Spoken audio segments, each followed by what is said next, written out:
Transformation doesn't come because you show up here for an hour and 20 minutes. You'll be transformed by the renewing of your mind. But this word renewing is the same word as renovating. How many of you know you can't renovate a house in an hour and 15 minutes? If you're going to renovate a house, you got to kick some walls down. You got to pull some tiles up. You got to get into the mess of it. And that's what we got to do in our brain. You have to decide that you're going to be in control and that you are going to do what you want to do. You are the machine and you can control the machine. Weakness doesn't get a vote. Sadness, no vote. Frustration, no vote. I don't even give my temper a vote.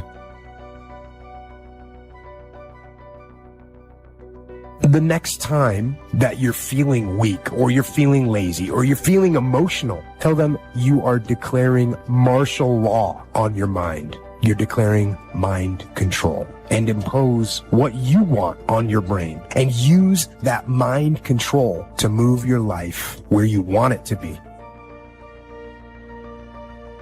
It's not about clearing out your closet. It's about the transformation of your mind.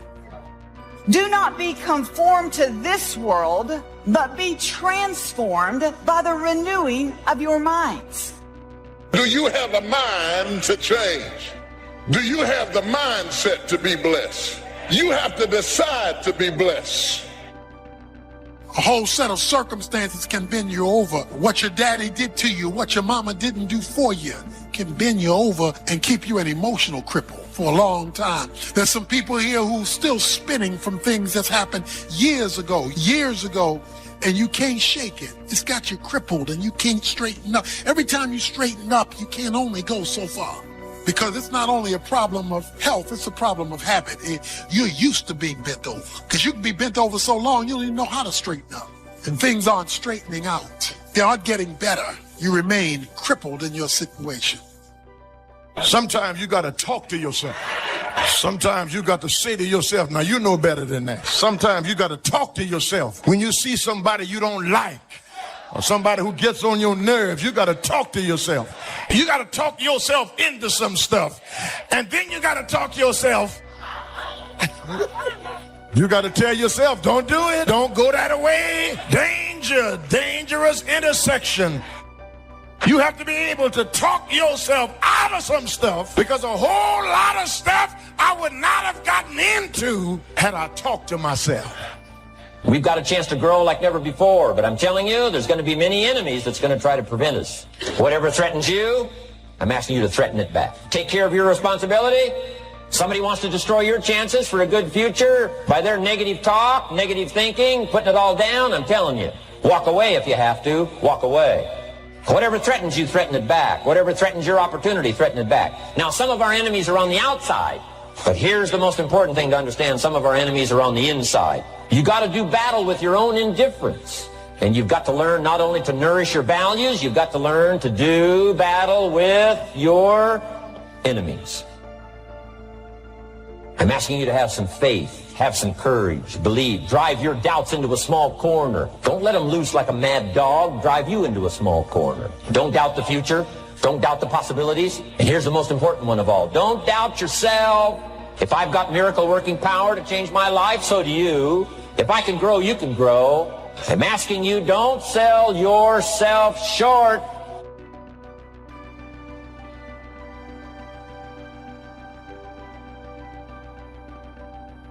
Even if you are 40 or 50 or 60 or 70, doesn't matter.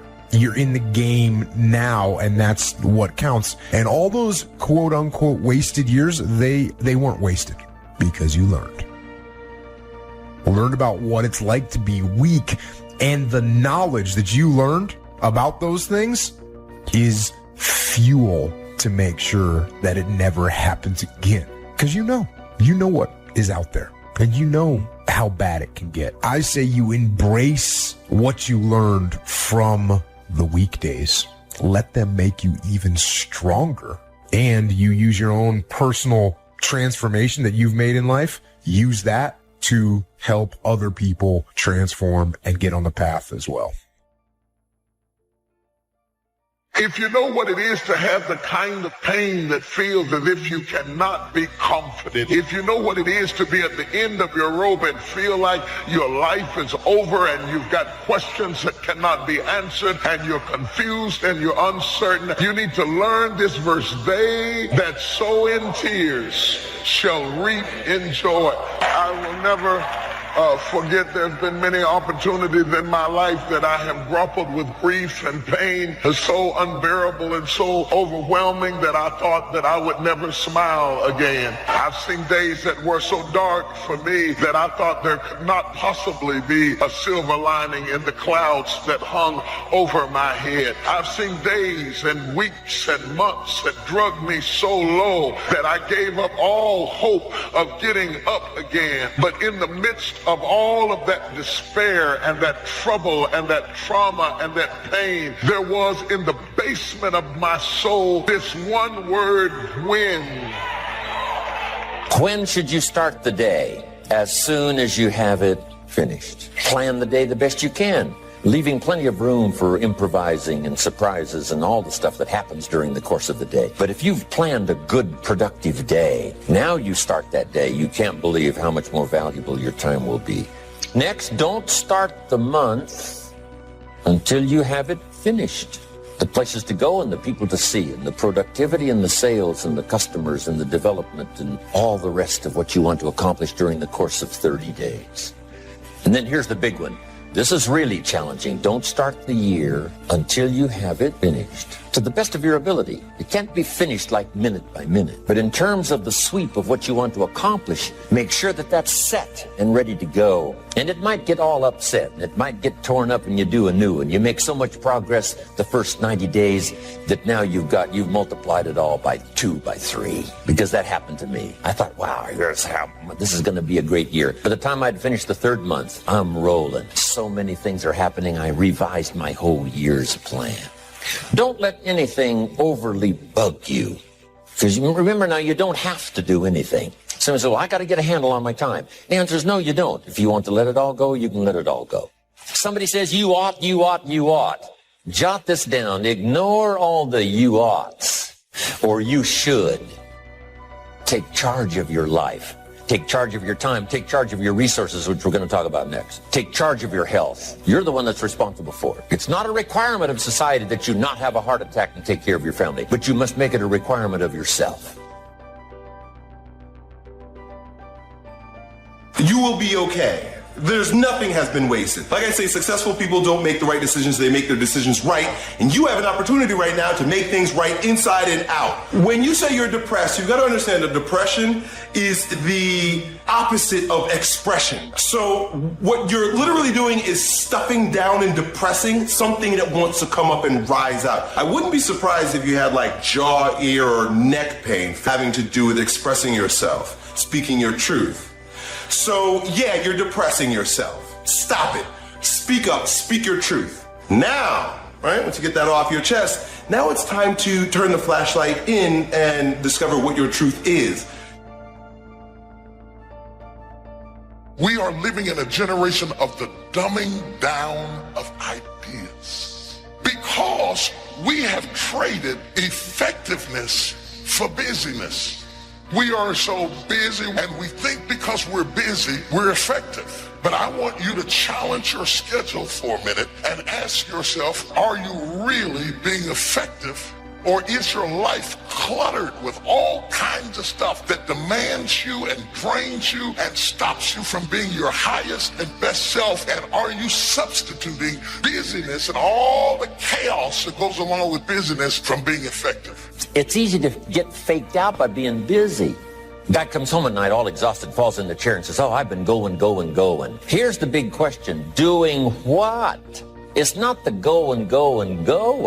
Some people are going, and they're doing figure eights. So don't mistake movement for achievement. There's a lot of things you could take from me and I could make it. You could take my suit, I got another one. You could take my car, I could get another one. You could take my house, I could get another house. But when you take my time, you have taken something from me that is totally irreplaceable. We do everything except the most important thing is to value our time. It takes time to be creative. You were meant to be creative. You have creativity. If you had time, you would be creative. Better have a valued goal, because otherwise you can't get any positive motivation working out. And so the more valuable the goal, in principle, the more the microprocesses associated with that goal start to take on a positive charge. Well, you get up in the morning and you're excited about the day. You're ready to go. What you do is you specify your long-term ideal. You do that in some sense as a unique individual. You want to specify goals that make you say, if that could happen as a consequence of my efforts, it would clearly be worthwhile. The question always is, why do something? Because doing nothing is easy. You just sit there and you don't do anything. That's real easy. And then the next question might be, well, where should you look for worthwhile things? And one would be, well, you could consult your own temperament. So you do a structural analysis of the subcomponents of human existence. And you need a family. You need friends. Like, you don't need to have all these things, but you better have most of them. Family, friends, career, educational goals, attention to your mental and physical health, etc. You know, that's what life is about. And if you don't have any of those things, well, then all you've got left is misery and suffering. So that's a bad deal for you. Don't mistake courtesy for consent. If somebody's pleasant and they nod, you say, oh, they're going to buy. No, they're courteous. You can't mistake courtesy for consent. Now, here's a big one, concentration. I had to learn this. All those years ago, I'm in the shower trying to compose a letter. Found it turns out to be a strange letter. So here's what I learned to do. Save the work till you get to the office. Save the work till you get to the work. Don't try to get to the office on the way to work. On the way to work, enjoy the way. In the shower, enjoy the shower. Then go to work when you get to work. Concentration. Learn to say no. I'm telling you, in such a social society we have now, it's so easy to try to be a nice person, saying yes, yes, yes to everything. Find yourself overloaded. Now you got to call and make the, well, gosh, you know, all the time it takes to back out of something that you said yes to too quickly. Here's what might be better. I don't think so, but if that changes, I'll call you. Little things you can use not to overcommit yourself. But once you set up that goal structure, let's say, and that's really who it is that you're trying to be, you aim at that. And then you use everything you learn as a means of building that person that you want to be. And I really mean want to be. I don't mean should be, even those things are going to overlap. That's fine, except you'll fail all the time then. You just won't know it until you've failed so badly that you're done. And that can easily happen by the time you're 40. I would recommend that you don't let that happen. Okay, so once you get your goal structure set up, you think, okay, if I could have this life, looks like that might be worth living. Anxiety-provoking and threatening, and there's going to be some suffering and loss involved and all of that. The goal is to have a vision for your life such that, all things considered, that justifies your effort. Then you turn down to the micro routines. It's like, okay, well, this is what I'm aiming for. How does that instantiate itself day to day, week to week, month to month? And that's where something like a schedule can be unbelievably useful. It's like, make a damn schedule and stick to it. It's not a bloody prison. Set the damn schedule up so that you have the day you want. That's the trick. It's like, okay, I've got tomorrow. If I was going to set it up so it was the best possible day I could have, what would it look like? You are a warrior. It's time for you not to back up, not to give up, not to give in. Stop letting stuff derail you. Stop getting stuck. Every time life don't go your way, stop getting stuck. Stop quitting. Stop giving up. Keep fighting in the midst of the struggle. Keep fighting. Keep thinking positive. Keep going. You only lose when you quit. Remember what makes you different from the weak.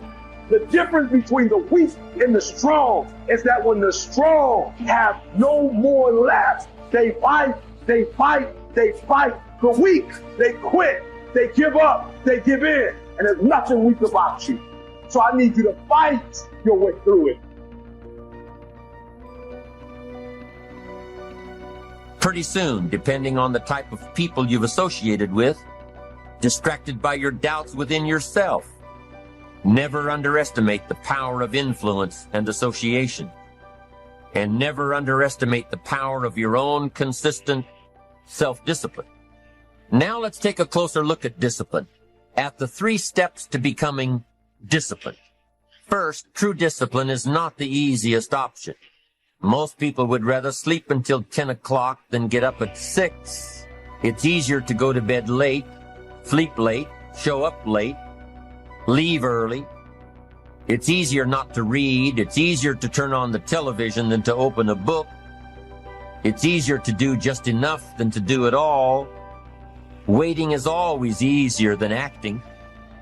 Trying is always easier than doing. Imagine what life would be like if we didn't have to make our bed in the morning, or keep our garage clean, or pay our taxes, or show up for work tomorrow. Wouldn't it be fascinating if we didn't have to do these things? Wouldn't it be fascinating? What do you suppose would become of us? You're right. Not much.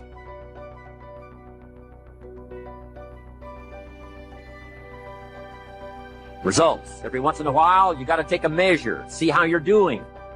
Now we take a measure called results. What is the results at the end of the day, the results at the end of the week? You can't let too much time go by without checking. 6 years I've been out there working when I met my teacher, Mr. Shope. Shope said, well, Mr. Rohn, let's just go through a little summary here. Said, in the last 6 years, how much money have you saved and invested? Let's go through a little tab list here. How much money have you saved and invested the last 6 years? I said, what? 0. He said, you have messed up. He said, who sold you on that plan?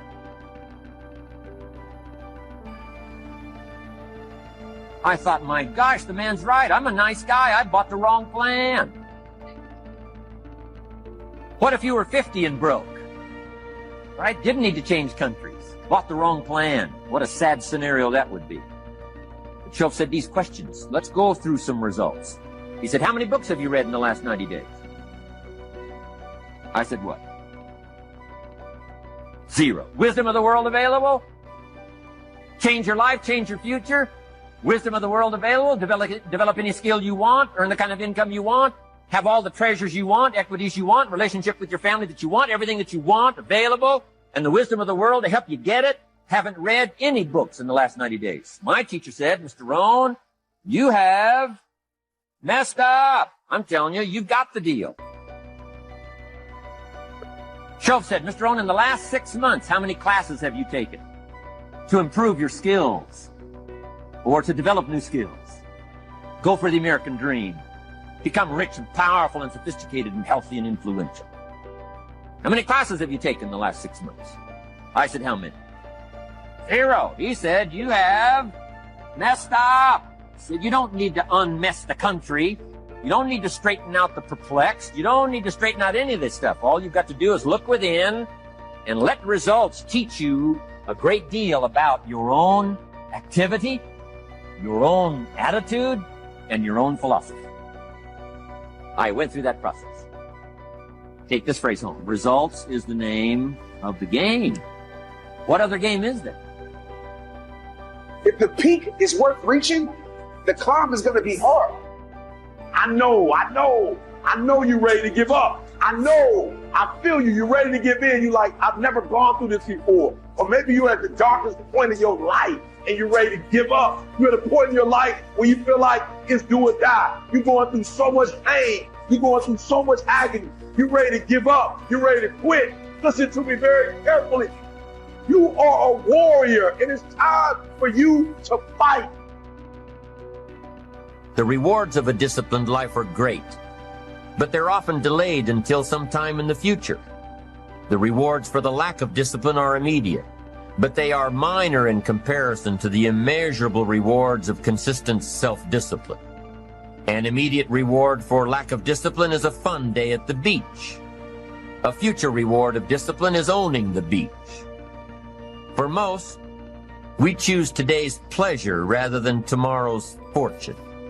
So how can you get rid of the easy distractions? How can you keep your mind on what you're trying to do? How can you keep an attitude of doing it all and doing it now? How can you make the choice of discipline over procrastination?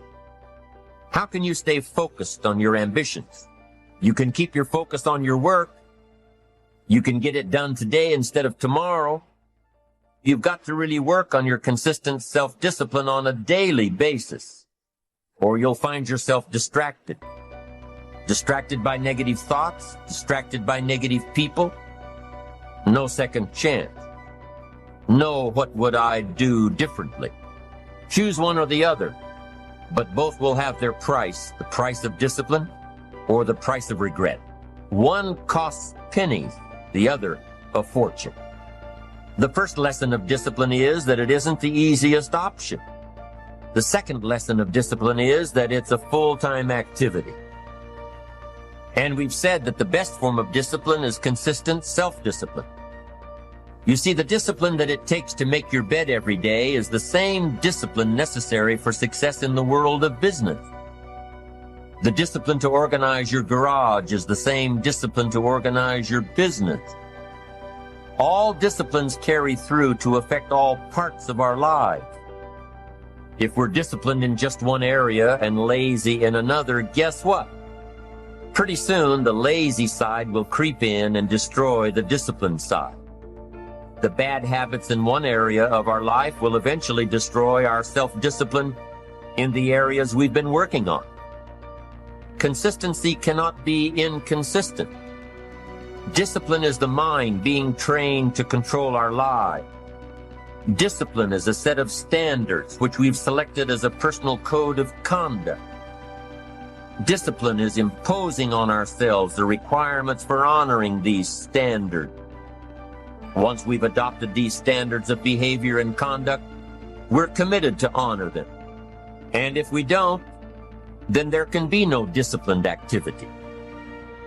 We find ourselves announcing our standards to our relatives, our friends, our associates. We shout our beliefs and condemn those who believe any differently, but then we don't walk the talk. We end up acting in a way far different from the beliefs we've shouted. We tell our kids that the TV is rotting their minds, yet we spend our evenings in front of it. We tell our employees that they must take advantage of every minute of the working day, yet we spend 3 hours at lunch. Do as I say, not as I do. This is inconsistent. This leads to a loss of credibility among those who watch us. And more importantly, this leads to a loss of credibility within ourselves. The only thing worse than one who is inconsistent in applying their self-imposed disciplines is one who has never considered the need or the value of discipline at all.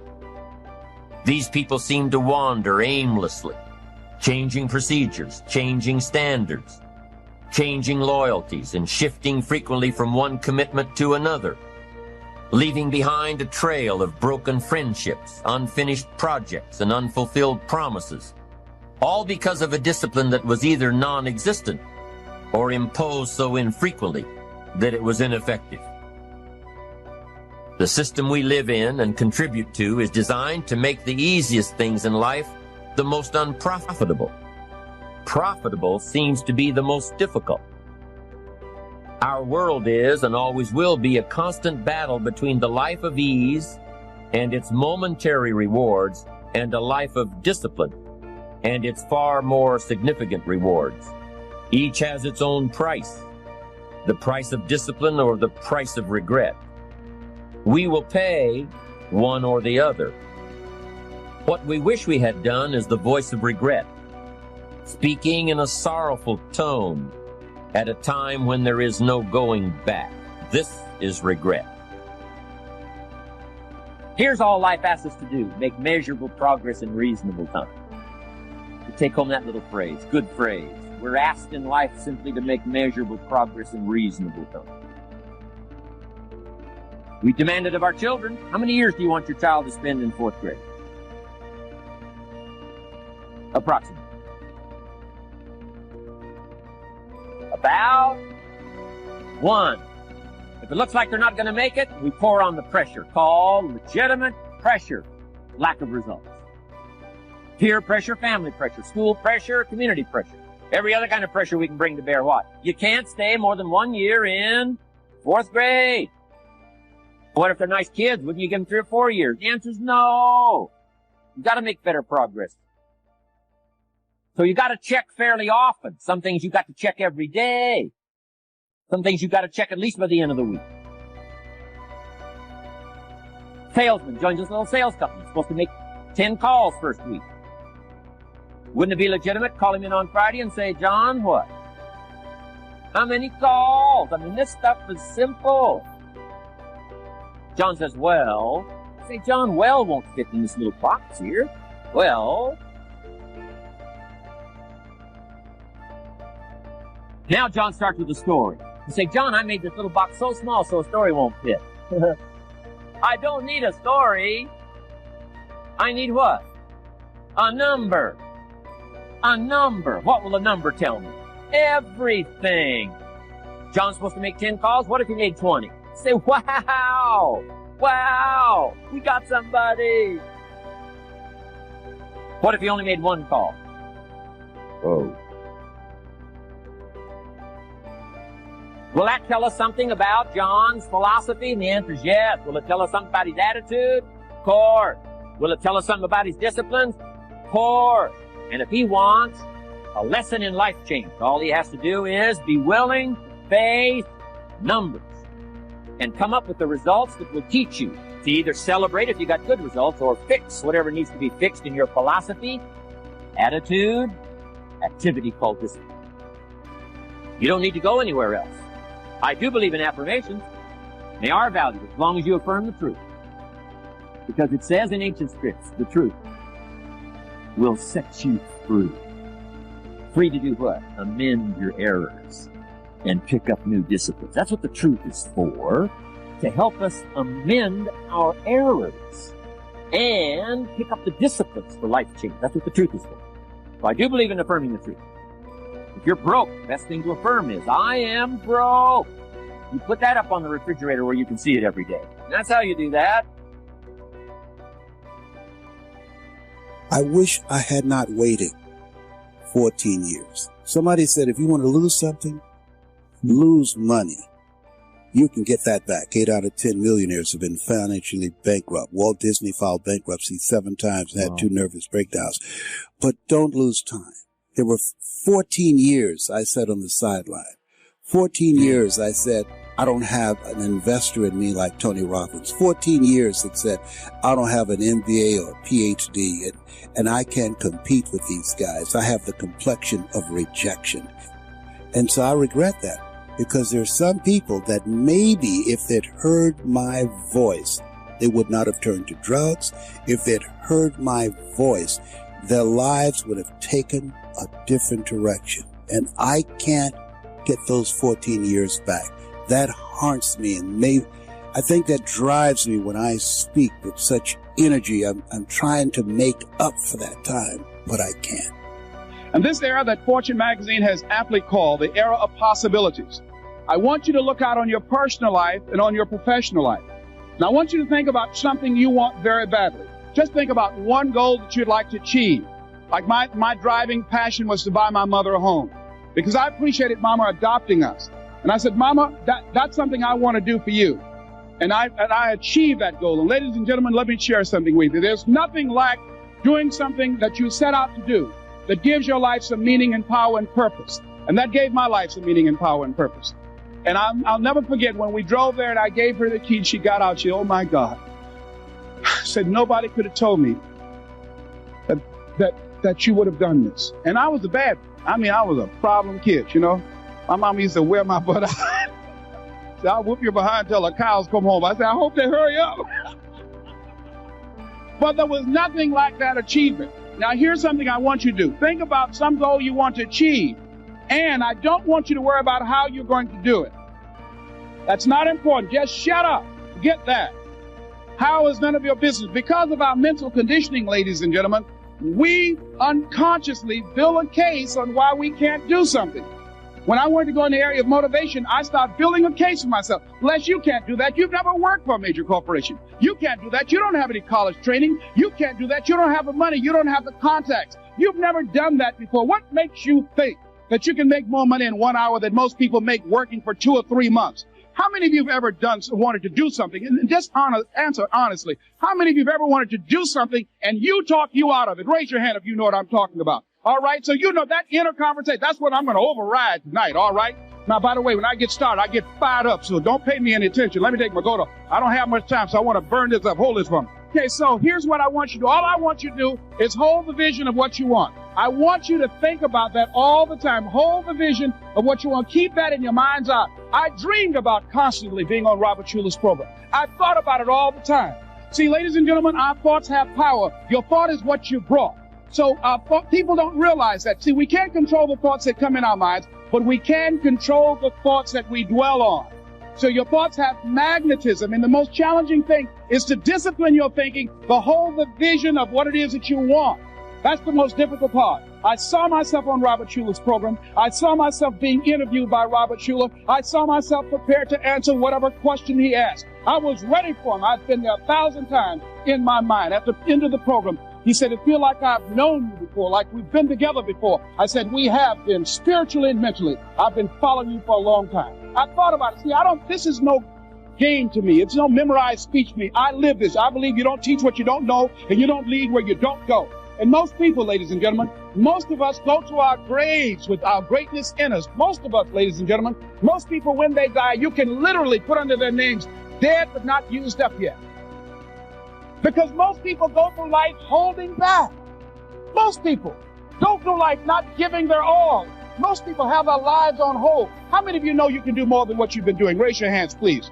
Now, ladies and gentlemen, that proves a point. That we know we can do more than what we're doing, and we're not doing it. Why? I couldn't understand that. I was born in Liberty City. I knew I can do more than what I was doing when I was working for the Miami Sanitation Department. When I used to go door to door selling television sets, no money down. When I was working for Sears when it was on Biscayne Boulevard. I knew I can do more than that. But I wasn't doing, I was stuck because we don't do what we know. What we do is we operate in the context of the vision that we have of ourselves. See, I couldn't see how to do more. I knew I can do it, but I couldn't see it for me. I believed it. I didn't know it, because if I knew it, I would have been manifesting it. So therefore, hold the vision of what it is that you want. The next thing is that whatever it is that you want to do, ladies and gentlemen, here's something that's very key for you. There must be on your part a willingness to do what is required, a willingness. If there are 75 things to do to achieve your goal, if there's one thing on that list of 75 that you're not willing to do, I guarantee you that's the first thing that will come up for you and will kick your butt.